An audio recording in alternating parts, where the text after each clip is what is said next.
esse é mais um vídeo nosso do Articulando-se e essa semana a gente vai rapidamente passar por um artigo muito bom. Até tem um vídeo no canal, um vídeo passado do Articulando-se, falando um pouquinho desse assunto que é a busca de sentido. E consequentemente aquele texto, aquela discussão, eu trouxe hoje um muito específico de um autor que eu, modestamente, estou descobrindo, tá? Que eu não conhecia tão profundamente, e não conheço ainda, mas comecei a estudá-lo com mais assiduidade, que é o Viktor Frankl, né? E criador do conceito de logoterapia. E essa logoterapia, que é uma das escolas ali da psicoterapia, né? Ele trabalha muito a ideia de sentido. Né? Qual o sentido da vida? Por que é importante ter sentido na vida? E isso faz uma relação muito grande com um paralelo que eu estou criando. Né? Vou até pegar aqui uma obra que eu comecei a ler, chamado O Demônio do Meio-Dia, sobre depressão. Comecei a lê-lo ontem e é muito rico. Eu acho que é a doença do século XXI.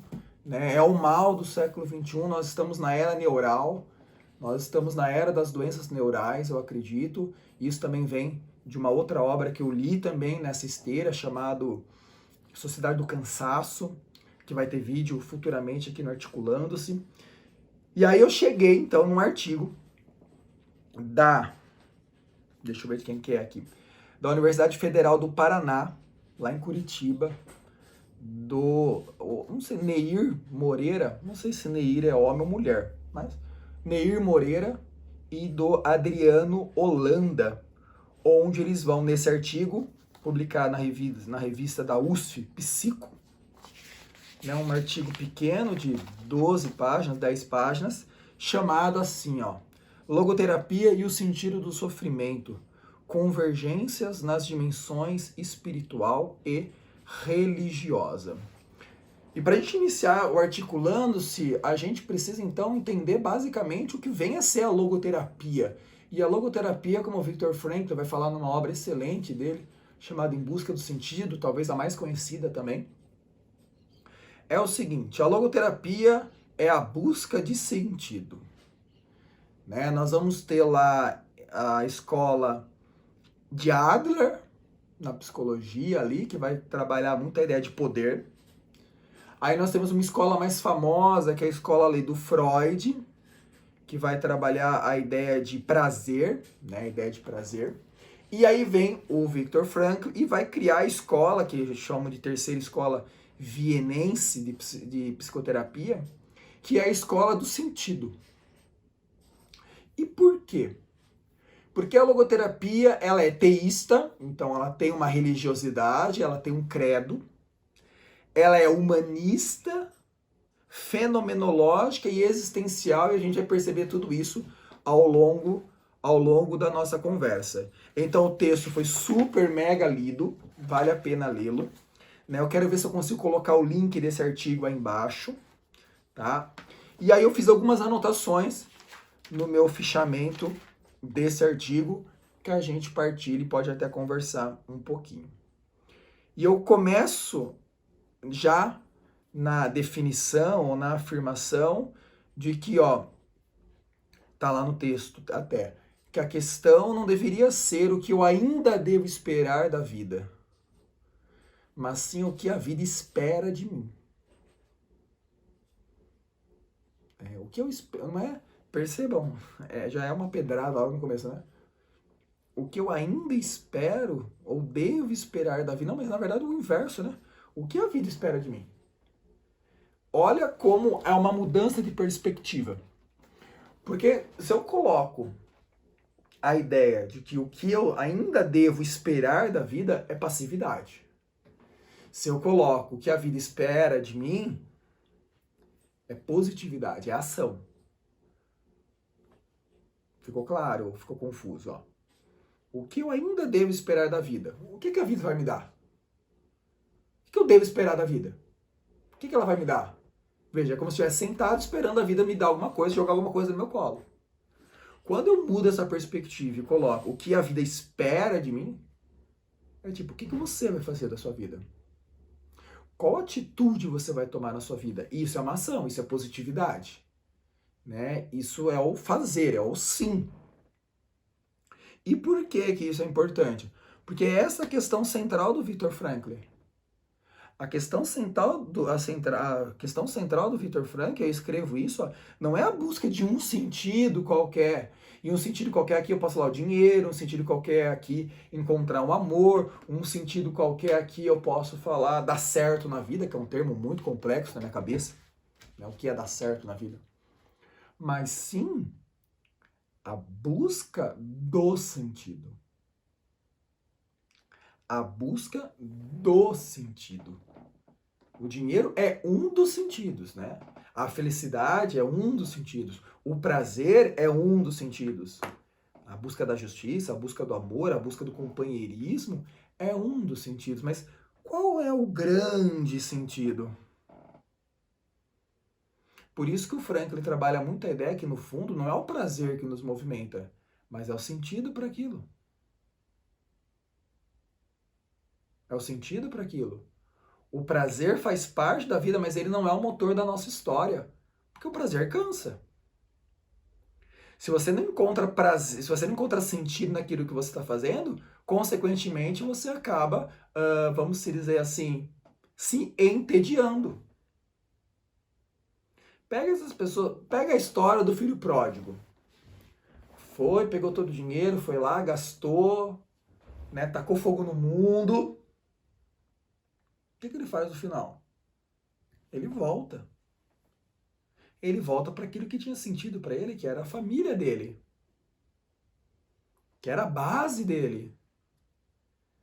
Tipo assim, é bom a farra? Pô, é maravilhosa a farra. Mas se ela não tem sentido, logo ela fica tediosa. Né? Logo ela fica cansativa. De novo festa, de novo festa. É tipo uma pessoa que faz churrasco todo dia. Tá na hora que não tem mais graça churrasco. Não parece, mas picanha enjoa. Né? Picanha enjoa. Porque ela se torna tediosa. Todo dia tem. Todo dia. A grande novidade se perde. E você percebe que aquilo não vai ter um grande sentido profundo. Porque é apenas mais um prazer. Né? E aí o Frankl fala, né? O homem só se torna homem quando fica absorvida pela dedicação a uma tarefa. Quando se esquece de si mesma a serviço de uma coisa. Percebam que o que define a minha condição humana, o que define a minha condição humana não é o prazer que a vida me gera, ou as relações que eu tenho em si, mas sim a tarefa que eu tenho, por exemplo, de amar meus pais, a tarefa que eu tenho de amar minha noiva, a tarefa que eu tenho da aula. E neste momento, nesse instante agora, né, gravando esse vídeo, 3 horas da tarde, eu não consigo pensar em outra coisa a essa tarefa que está aqui. Eu não estou preocupado se meu cartão está estourado, se a fatura está paga, se o boleto caiu ou não caiu, se tem saldo na conta ou não tem, se eu tenho que ir no supermercado, se eu tenho que levar o cachorro para passear. Porque neste momento, nesse instante, eu estou absorvido de uma tarefa que para mim tem muito sentido. E esse sentido, o Frankl fala, é um sentido que me leva para fora e me leva para dentro.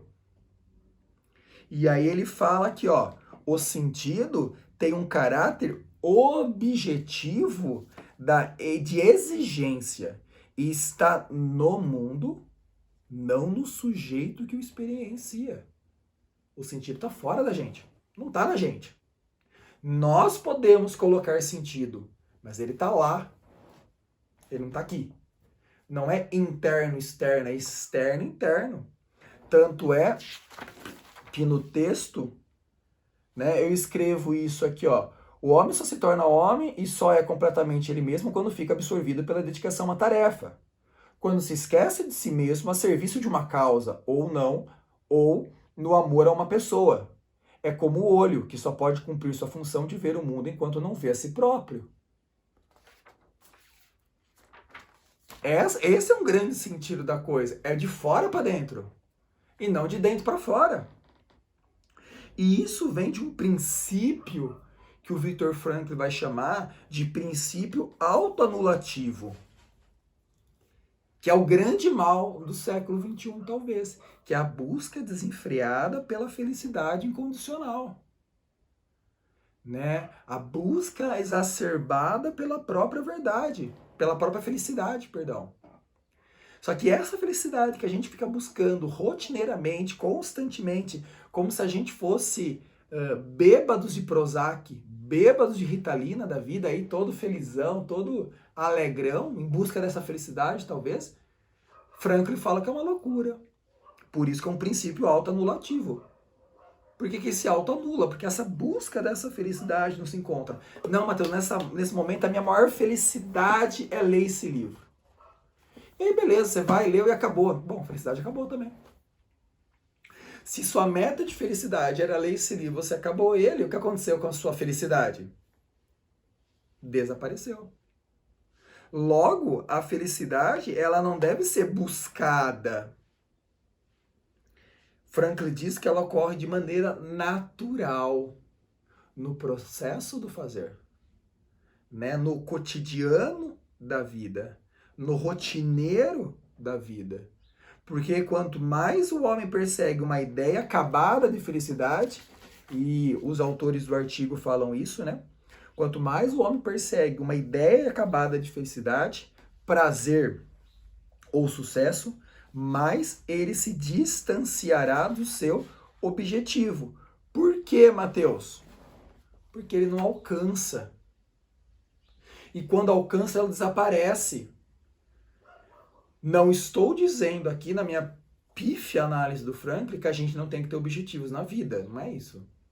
Mas a meta não é, a minha meta da vida não é ser diretor da escola.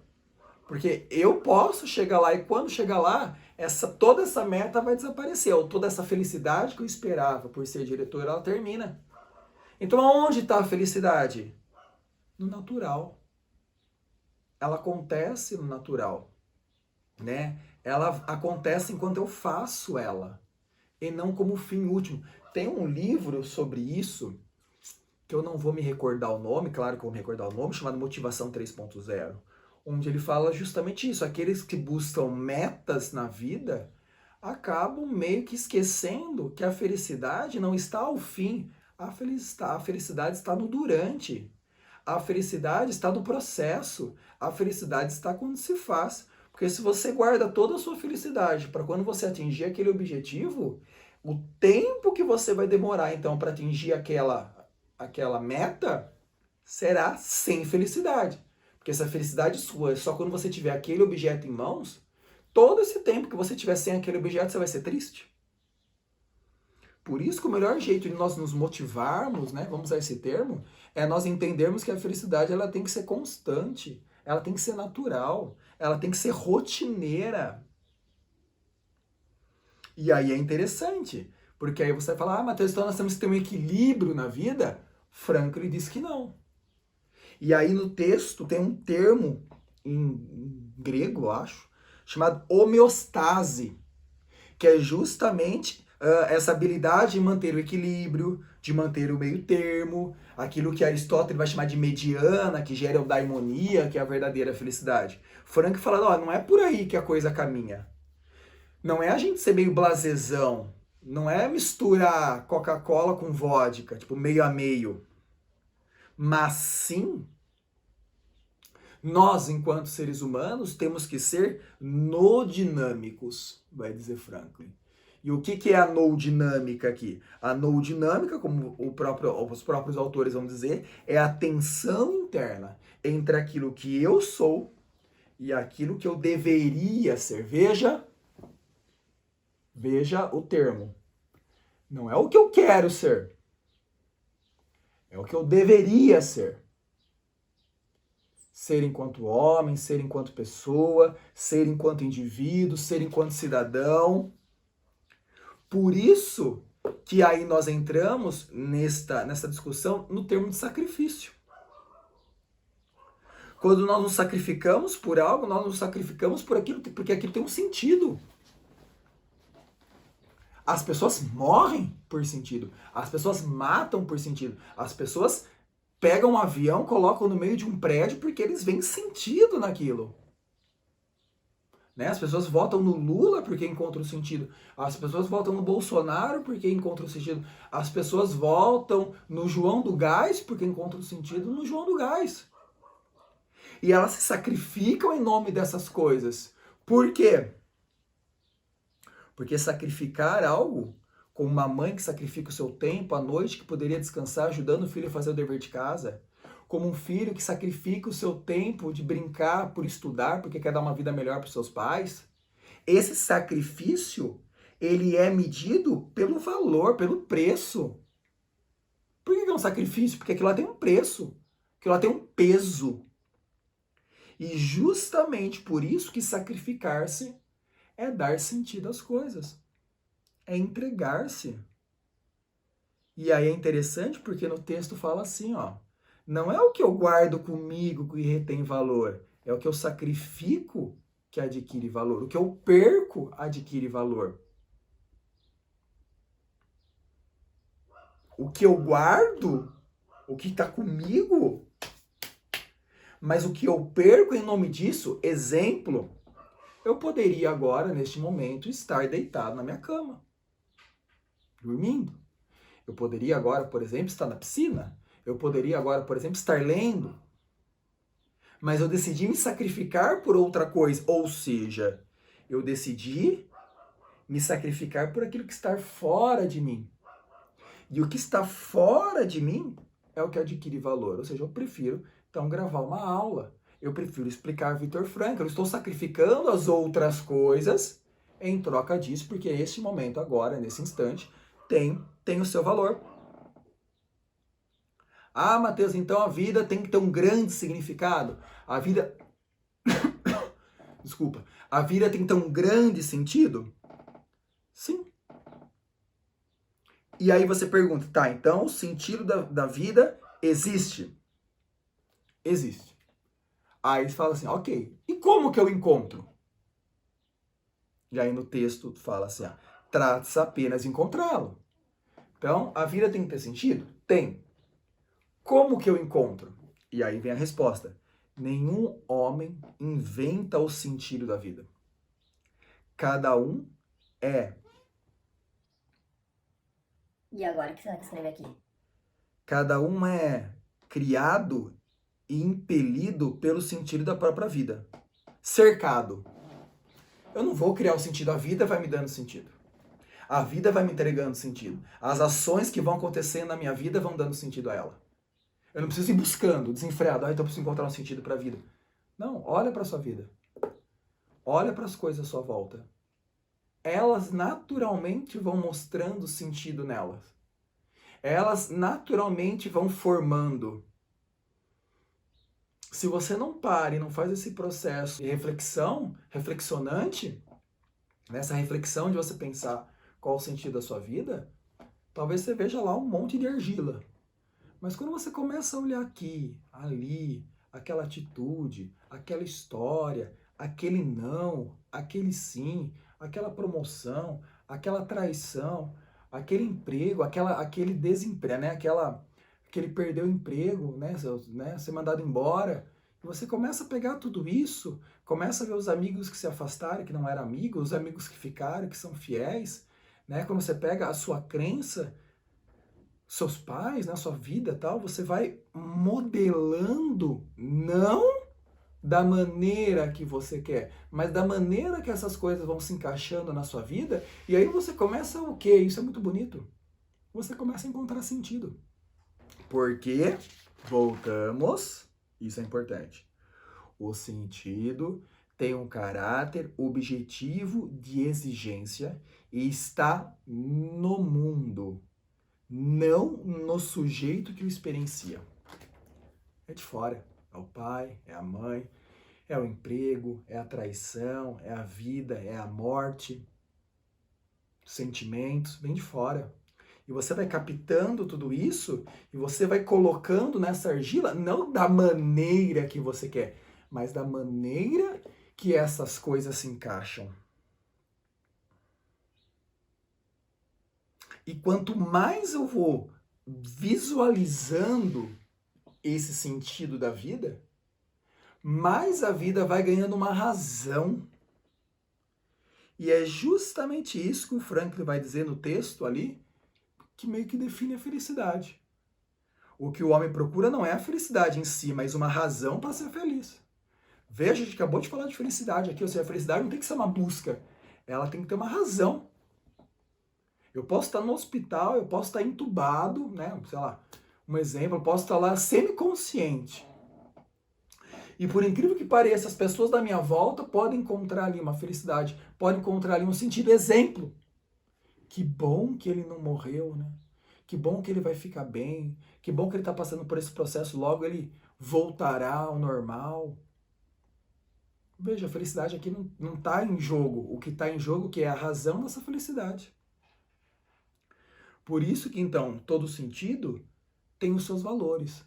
E aí eu tenho valores criadores, valores vivenciais e valores de atitude. E é nesses valores de atitude que a gente vai se segurar um pouco.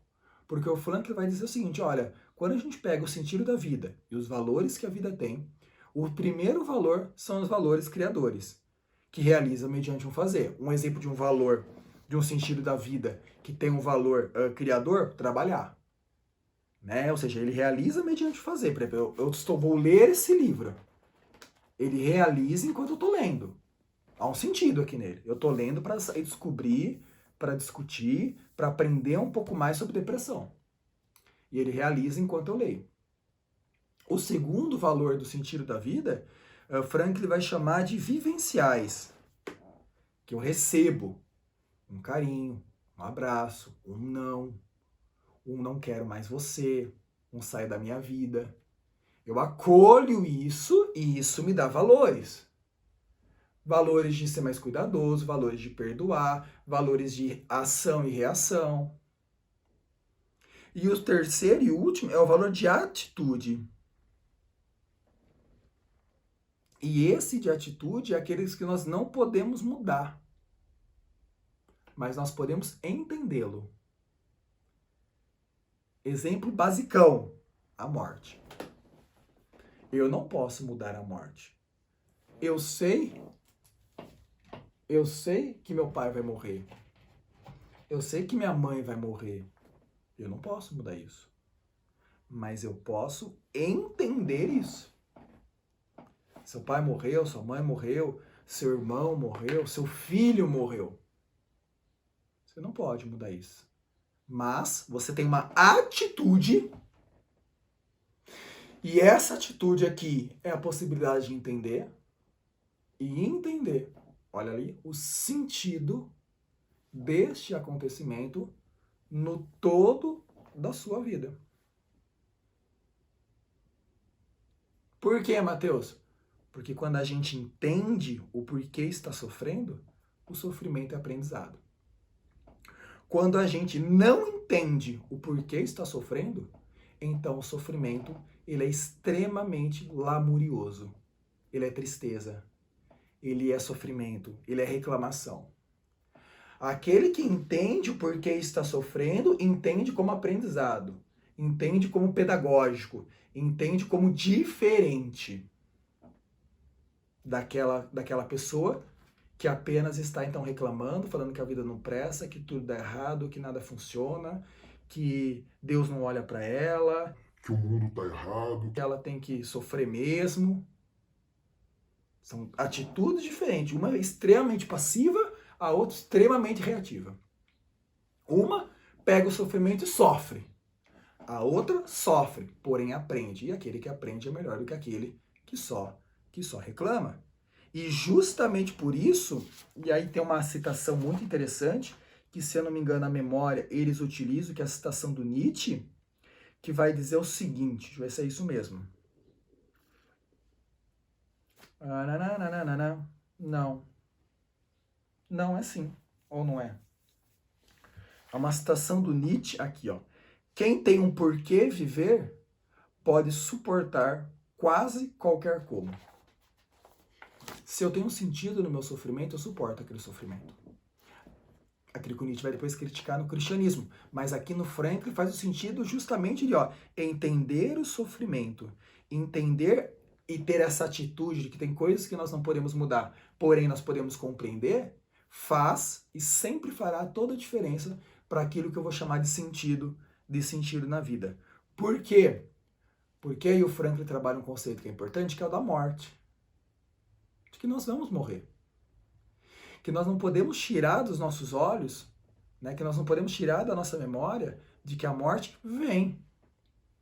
Seja hoje, seja amanhã, seja daqui 50, 100 anos, mas ela vem. E como a morte, ela vem, o que eu tenho que fazer? Eu tenho que fazer com que a minha vida tenha um sentido, porque ela vai ter fim. Não deve ter nada mais triste na vida de um ser humano chegar ao final da sua vida e olhar para a sua história e não encontrar ali nenhum enredo, nenhum personagem, nenhuma vivência. Né? Olhar para a história da sua vida e falar assim, não tem sentido nenhum. Aquilo que falamos num outro Articulando-se, que era a questão do niilismo, que é o mal que aflora e que, de certa maneira, perpassa todo mundo nos dias de hoje, né? No século XXI. Talvez por isso que a depressão venha tão forte, venha crescendo em números tão astronômicos como vem crescendo nos últimos anos. Por quê? Porque é o sintoma do niilismo. A perda de sentido, a perda de significado, a perda de que, assim, olha, tudo vai acabar. Então, se tudo vai acabar, eu preciso encontrar significado para essas coisas. Senão, tudo vai passar e vai passar. Vale muito a pena ler Viktor Frankl, Matheus? Vale muito a pena ler Viktor Frankl. Eu li Nietzsche, Nietzsche me levou ao Viktor Frankl, e essa discussão dos dois mostra muito. De um lado, um Nietzsche falando, olha, nós vamos chegar no niilismo, né, Zaratustra, né, eu venho cedo demais, quando ele escreve a obra, assim falou Zaratustra, eu venho para quem ainda não pode ver, tanto é que no final do livro ele volta para as cavernas, né, ele volta para as montanhas, porque ele veio cedo demais, e aí nós estamos falando lá no início do século XX, nós estamos no século XXI, mais de 100 anos depois, o Zaratustra vem, fala e fala, ó, eu falei lá e tô certo. Está certo. Perdemos todos os sentidos. Retiramos todas as bases e agora o homem vaga sozinho, caindo no abismo. Por isso que a depressão se relaciona muito à ideia de abismo, tá? Tem uma figura de linguagem ali. Prometo que quando acabar de ler esse livro, eu vou fazer um Articulando-se só sobre esse livro, tá? Que vale muito a pena. Ele trabalha muito a questão do abismo ali, que eu acho bem bacana. Né? Porque o abismo ele me joga para dentro e me joga para algo que eu não vejo.